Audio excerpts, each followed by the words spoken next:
Hey everyone, welcome back to the homestead. I'm Eric and we're out here by my M111 rootstock experiment. Given that so many of you actually came to the channel first because of this video, I figured that definitely warranted an update for it. But essentially those cups that I put around these suckers that I'd filled with wood chips to promote that root growth, that didn't work out. There wasn't enough material, and I don't believe there was enough moisture being held in to really get this going. I think all of that dried out over the winter. But let's go ahead and take a look here at the base and I'll show you how far these have come along. So I just did a slight amount of uncovering down here, and I do see right here that where we had a little bit of root, that is definitely thickened up. So if we were to separate that off at this point and cut it back enough, I do think it would survive the process. And you can see some smaller roots coming off of it right here along the top as well. But I would really like to see more roots coming off of all of these suckers before I try and get them to survive on their own. So today what I'm going to do to promote that root growth is fill this cage that I've been using as a rabbit deterrent with wood chips. And these are all old wood chips from trees that were cut down a couple of years ago. And so they've become this rich, loose material that I think will work really well as a rooting medium. Then with any luck, all these side shoots are going to push out enough roots that I can separate them out from the main grafted trunk and they can survive on their own. Then early next summer, we can uncover these and see what we got to grow. Well, it is now June, so I want to check back in on these rootstocks.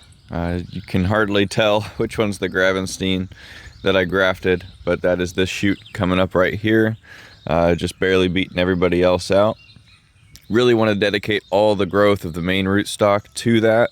So today we're going to go ahead and see what kind of roots might have come out of the other shoots and take them off even if they don't have any roots, just because I want to go ahead and get the Gravenstein planted out in another location, actually near that gold rush that I got roots to come up from.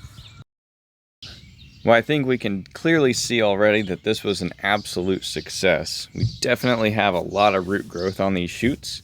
I'm going to go ahead and wash off some of this dirt in the bucket here, and then we'll go ahead and get these different stalks sorted out.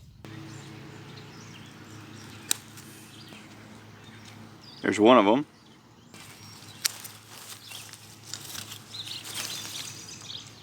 There's another one.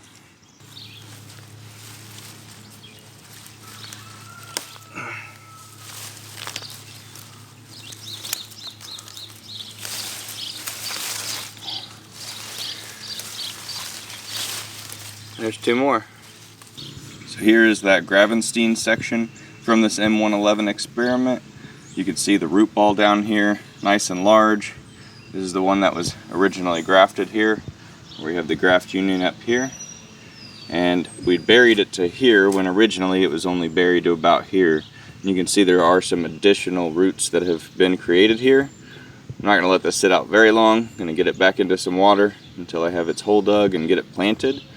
And next we have those four limbs that were coming out of that main trunk, and I cut all of them away from that trunk, and they've all been left with some amount of roots, some a bit thicker than the others.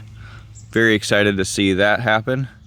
This one especially though, given the amount of roots versus the amount of top growth up here, and the plan really for all of these is to cut them back and to graft to them. I'm not really going to allow any of that up there to exist. I'm going to reduce all these ones in size, just make them a single variety each, duplicate some of our trees in the orchard, but the amount of root growth here will be more than sufficient, especially if I decide to graft here pretty low on this.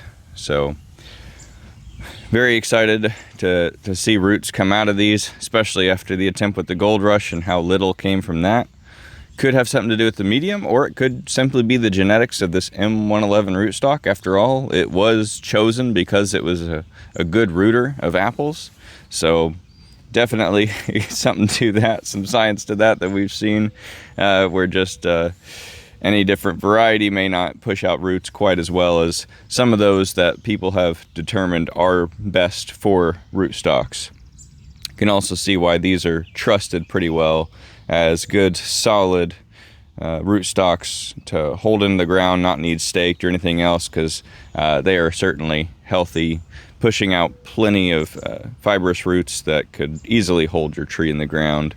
So looks like a good one to recommend as long as your variety is compatible with it, which of course I've seen the Gravenstein, how that looks. So I will probably try some other varieties on this, maybe duplicate Liberty or Gold Rush or some others on these. So probably get these potted up and call it a day. Thanks for watching.